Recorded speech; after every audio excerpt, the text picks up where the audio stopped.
By the time Ruth Talbot climbed the schoolhouse steps, the moon had gone thin as a shaving of bone, and the letter in her hand was damp from the sweat of her palm.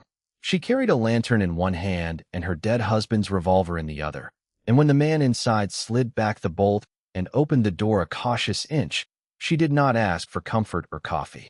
She held up the folded paper and said, "Teach me what this says before Cyrus Bell steals my ranch by morning." Gabriel Shaw, the schoolmaster, stood in the slice of lamplight with his sleeves rolled and chalk dust on one cuff. She knew only that he had books, and books had become the sharpest weapon in Wyoming. "It is after midnight, Mrs. Talbot," he said. "So is my patience." He looked at the gun, then the letter, then at Ruth herself in her black dress gone gray at the hem from road dust. Behind her the cottonwoods by the creek whispered in the dark, "Come in." The schoolhouse smelled of lamp oil and old pine. Slates were stacked beneath the blackboard. A map curled away from the wall. Ruth set the revolver on the teacher's table, laid the letter beside it, and stood as straight as if she were in church. "Before we go any farther, settle in wherever you are tonight. If you feel like it, tell us in the comments where you're listening from. There is something good in knowing how many quiet kitchens, porches, and lamplit rooms are sharing a story together." Gabriel touched the envelope with surprising care. Elias Talbot's handwriting crossed the front in the same patient hand that had once labeled seed jars and wagon parts. She knew every curve of her own name in his hand. The rest might as well have been snow blowing sideways across a field. "The preacher read the first line when they brought Elias home," she said before he could ask. "Then he said the rest was private sorrow and better left folded." 3 days later, Cyrus Bell came with another paper and claimed Elias signed away the south pasture before he died. "That was when I learned private sorrow is a fine blanket for public theft." Gabriel's face changed only a little, but Ruth saw it. Cyrus Bell owned the mercantile, half the grazing contracts within 30 miles, and enough of the sheriff's good opinion to make the law limp when he entered a room. "You think the letter proves he lied? I think my husband did not spend 15 years building a place around that spring only to sell it without a word to me. And I think I am tired of standing in my own doorway while men explain paper to me." Gabriel studied her for a long moment. Ruth had known pity all her life, from every man who saw an unlettered woman and mistook her for a fool. This was not pity. This was weighing. "If I teach you tonight," Gabriel said, "you may not read the whole letter by dawn. Then teach me enough to know whether Bell means to rob a widow before breakfast." He pulled out a chair. "Sit down, Ruth," she said. "If you're to put words in my mouth, you may call me Ruth." He nodded once. "Then sit down, Ruth." That was the first thing that changed. The second came when he wrote a single letter on the slate and pushed the chalk toward her. Ruth gripped it too hard. It snapped. "I am not a child," she said. "No," Gabriel answered. "A child still believes there is time." It was not gentle. That saved her from hating him. He began with her name. Ruth. Then Elias. Then Bell. Then land. Then spring. Ruth learned the shapes by force and repetition. She did not ask to rest. Gabriel did not offer. Near dawn she sounded out the first line of the letter without help. "My Ruth, if this reaches you late, blame the roads and not my heart." The room tilted. For one raw second Elias stood beside her, so clearly she could almost smell the cedar soap and horse sweat that used to cling to his shirts after a long day. Then hoofbeats came up the road. Gabriel crossed to the window. Deputy Orrin Kells hammered a notice to the schoolhouse post and rode off without knocking. Gabriel tore it down and came back in as dawn turned the windows iron gray. "It's an auction notice," he said. "Noon tomorrow. Bell claims default on a note secured against your house, stock, and south pasture." Ruth took the notice and stared at the black marks that still meant nothing. The rage that went through her was so pure it steadied her. "Then," she said, folding the paper with dangerous neatness, "I had better learn faster." By daylight she was home milking the cow, feeding the hens, and hauling water while the inside of her skull throbbed from sleeplessness. Her place sat 3 miles outside town under the first rise of the Wyoming foothills. 30 acres of decent grass and one spring so reliable that greedy men saw profit every time they looked at it. Elias had seen life there. That was the difference. He had died 12 days earlier under a freight wagon outside Sheridan, thrown when a wheel struck a washed-out rut on the road back from the county office, where he had gone to file papers about the spring rights. Bell had arrived with condolences before the dirt on the grave was dry. His hat had been in his hands. His eyes had been on the pasture. At sundown, Ruth returned to the schoolhouse carrying 2 eggs, a slice of bacon, and the letter. Gabriel had lit both lamps. He set the food by the stove as if barter between wounded people required no speech. The nights that followed became their own hard kind of weather. Ruth learned sounds first, then words, then the sly little tricks words played when they changed shape. Gabriel pulled old readers from a shelf, seed catalogs, church notices, newspaper scraps. He made her sound out every line until the muscles around her mouth ached from stubbornness. Town noticed, because towns always do. Boys loitered outside the windows until Gabriel strode out with the willow switch and sent them scattering. Preacher Milam advised her to let sorrow have its proper season. Ruth told him so should theft. He did not stay for coffee. On the 4th night, Gabriel set a newspaper clipping before her. Ruth stumbled through it, swallowed her embarrassment, tried again, and reached the end with only one correction.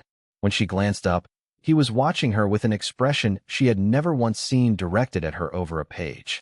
Respect arrived so quietly it nearly broke her. He turned the clipping over and wrote a sentence on the back.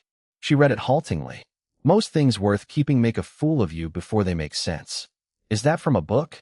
No. Then it ought to be. One corner of his mouth moved. It was not quite a smile. It was the memory of one. There were things she began noticing against her will. The scar across his left wrist. The care with which he handled Elias's letter.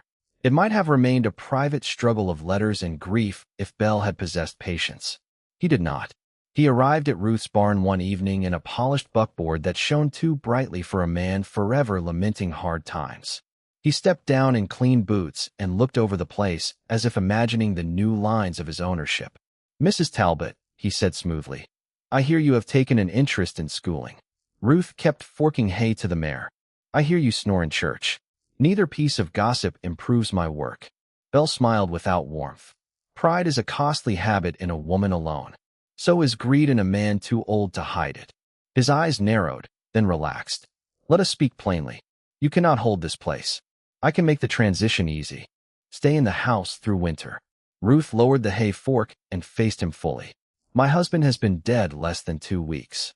Then practicality is kinder than sentiment. Practical is the word men use when they want you to surrender smiling." For a beat, Bell's polish slipped. There it was beneath the silk, the hard, ugly core. "Noon tomorrow," he said. "After that I stop asking." When he drove away, Ruth stood in the cooling barn with hay dust drifting gold in the doorway. Shame had walked beside her since girlhood. Shame at not reading. Shame at depending on Elias for letters and ledgers. But Bell's visit burned something clean through all that. Anger was easier to carry than shame. It had handles. The next morning she sold Elias's saddle to old Mrs. Garvey for enough cash to cover the tax Bell had hoped to force into default.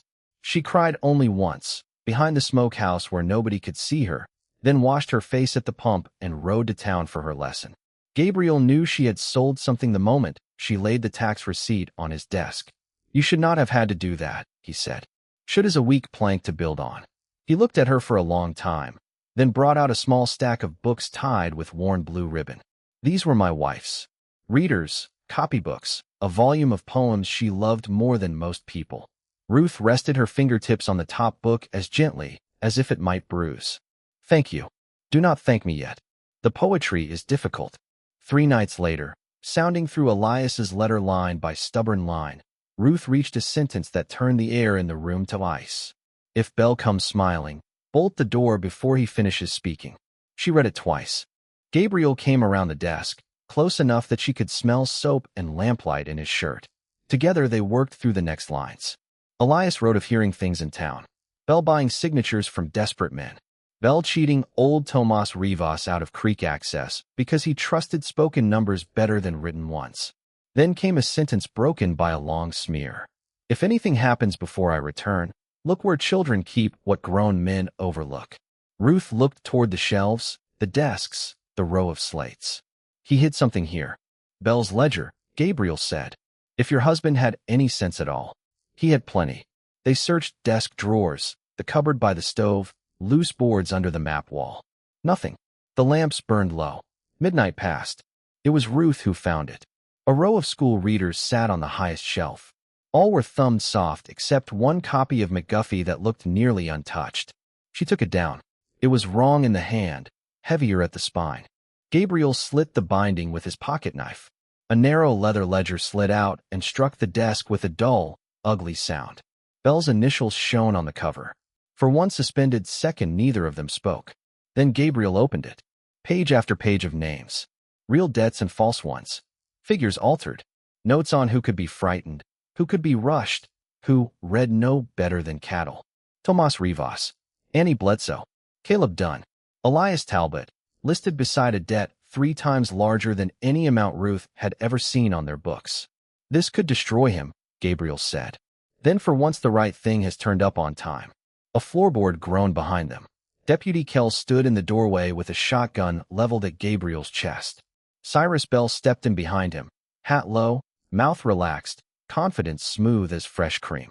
I was beginning to wonder whether Elias had hidden it too well, Bell said. Set the book down. Gabriel shifted slightly in front of Ruth.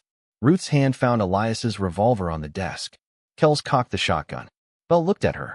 You know the tragedy of stubborn people, Mrs. Talbot? They confuse courage with arithmetic. You've miscounted all your life, Ruth said. Kells lunged first. Gabriel slammed the desk into him. The shotgun went off into the ceiling, showering plaster. Bell drove for Ruth. She caught the ledger to her chest and twisted away as he grabbed a fistful of her hair. Pain flashed white. He hissed in her ear, "Ignorant woman." Everything in Ruth went still.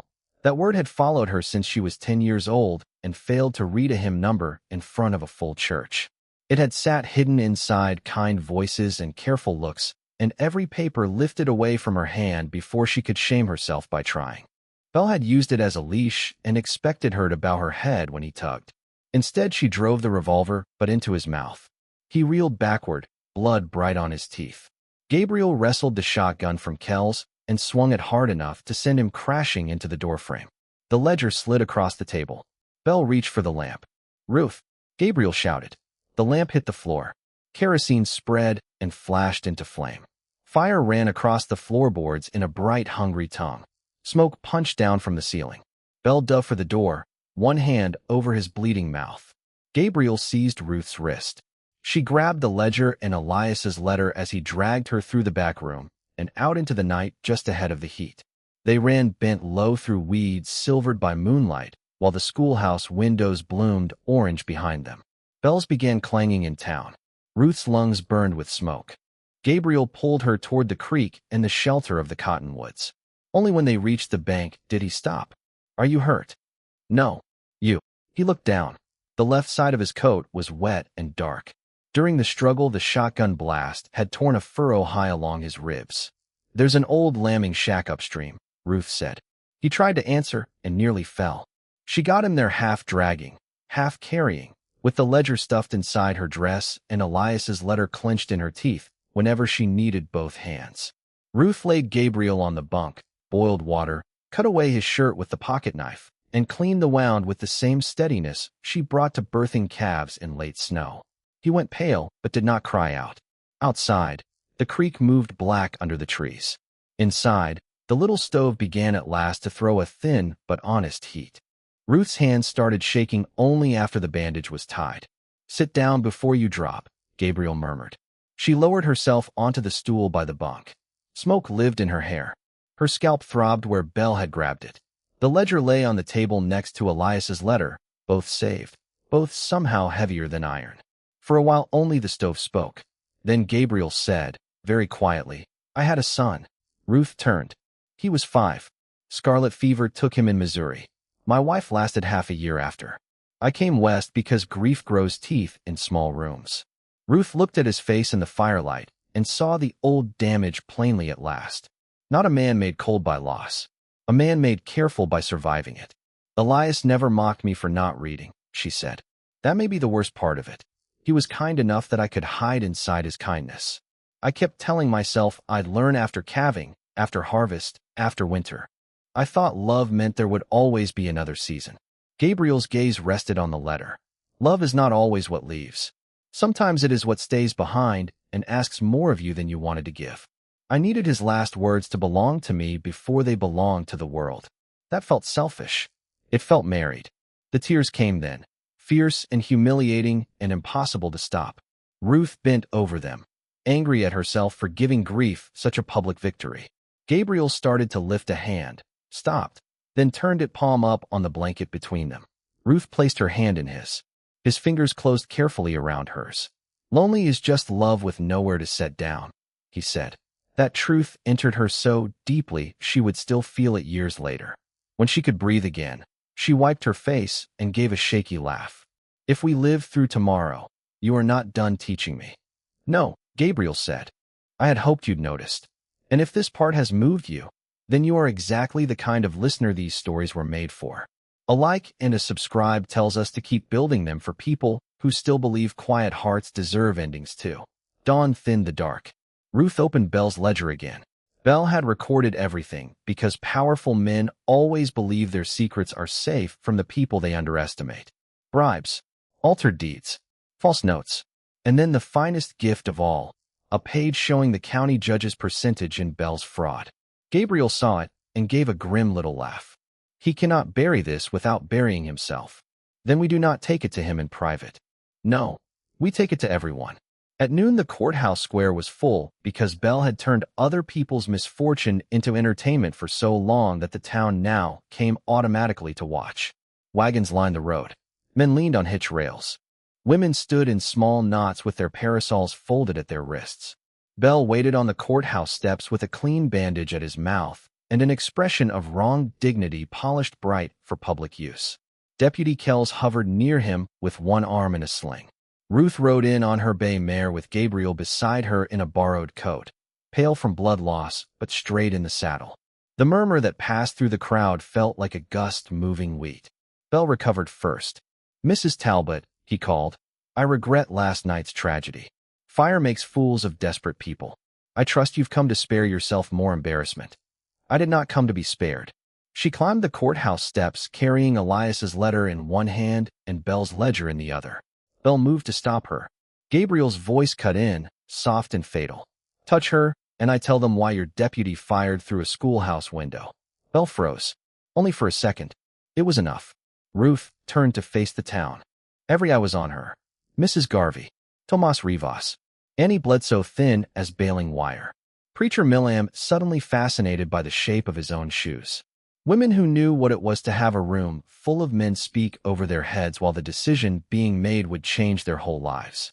Ruth unfolded the letter. Her hand trembled once, then steadied. "Most of you know I could not read a month ago," she said. "Some of you have always known. Some of you were kind enough not to enjoy it. Some of you were not. My husband died on the road home trying to protect what was ours. Mr. Bell counted on my ignorance lasting longer than my grief. He made one mistake.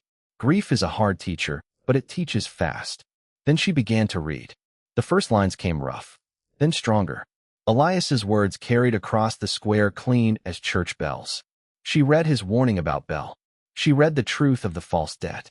She read the line about the hidden ledger and watched the crowd begin to shift as if one body turning in sleep. Tomas Rivas removed his hat. Mrs. Sutter pressed her hand to her mouth. Then Ruth reached the final paragraph, the one she had not yet dared read aloud even in the shack. "My Ruth, if this reaches you and I do not, hear me plain. Do not let Bell take the spring or one board of the life we made. And hear me on this too. A grave is no place to live faithful. If the Lord ever sends you another steady heart, do not turn it away for my sake. I have loved you too well to ask you for loneliness." For a moment the square dissolved. Ruth could not see the page for the tears rushing back. But there was no shame in them now. Only love arriving in one final useful shape. She lowered the letter and lifted the ledger. "This is Bell's own hand," she said. "His real figures and his false ones. His list of who could be cheated because they trusted a neighbor's word more than paper. My husband died carrying the truth home. Bell tried to burn it. He failed. Silence answered first. Then Tomas Rivas stepped forward. He stole my creek." Annie Bledsoe shouted. "He doubled my note after my husband broke his leg." Another voice. Then another. Men and women began speaking all at once, losses rising into the air like birds startled from brush. Bell saw the turn and did what rich cowards do when charm fails. He snatched for Kells's pistol. Ruth was faster. Not because she had become a different woman, but because she had always been this one. The woman who could brace her feet in mud and pull a calf free. The woman who had learned letters with her jaw locked against humiliation. The woman who had carried a wounded man through the dark and kept walking. She caught Bell's wrist with both hands and twisted hard.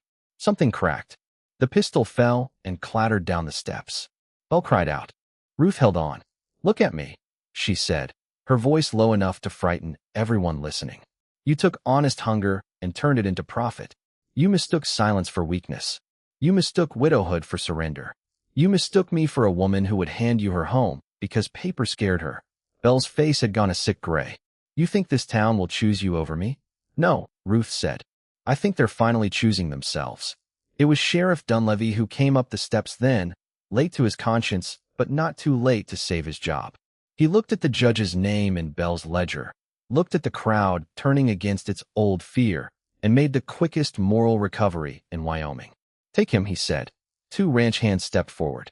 Kells backed away. Nobody moved to help him. By sundown, Cyrus Bell sat behind bars with his wrists splinted, his mouth swollen, and the first pieces of his fortune already breaking apart in court orders and inventories. Bell's false debts were struck down.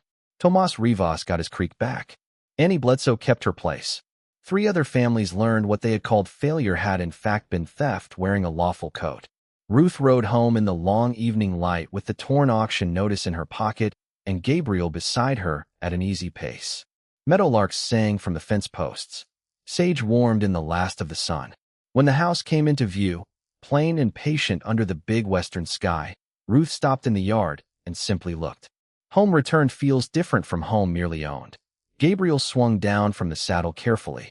His bandage showed white at the collar. You read beautifully, he said. Ruth snorted once. You are generous when wounded. No, beautifully and perfectly are not the same thing. Perfect rarely matters as much. They stood in the yard with the horses blowing softly and the cottonwoods stirring by the creek. Ruth thought of Elias under the hill and of the last permission he had written with pain already near him. She thought of Gabriel's hand turned palm up in the half-dark of the shack. She thought of how grief had hollowed them both and how something warm had begun to live there. I do not know how to do the part after sorrow, she said. Neither do I. Then perhaps we learn it the way I learned letters. Slowly, with mistakes, and by refusing to quit when we look foolish. That startled a laugh out of him, low and surprised. Ruth felt it in her chest like the first warm day after a brutal winter. He lifted his good hand and touched the loose strand of hair at her temple where Bell had torn the pins. His fingers were careful. His eyes were not careless at all. When he kissed her, it was gentle enough to leave room for every person they had loved before and honest enough to ask for no apology from the dead. Weeks later, while the town raised money to rebuild the schoolhouse, classes met in Ruth's front room. Children sounded out readers at Elias's old table while Gabriel taught from the window side, and Ruth helped the smallest ones make peace with their stubborn letters. Bell was tried in Cheyenne and sentenced long enough that folks spoke his name only as a warning. Ruth kept every acre. She kept the spring. She kept learning. By the time the next spring softened the road to mud, she could read the seed catalog, the Psalms, and every line of Elias's letter without stopping once. Some evenings she read aloud on the porch while Gabriel mended harness beside her and the children's laughter drifted through the open window behind them. Some letters take the long road because they are carrying you home. And years later, when the cottonwoods along the creek had grown broad enough to cast shade clear across the yard, Ruth would sit on that porch with silver in her hair and a book open in her lap, while Gabriel listened beside her, and the last light would lie over the house, the pasture, and the spring so gently it seemed even sorrow had finally learned where to rest. Next time, settle in with us for the story of a deaf woman sent to a mountain ranch because her brothers were ashamed to keep her, and the blind horse breeder who saw her worth from the moment she stepped off the wagon.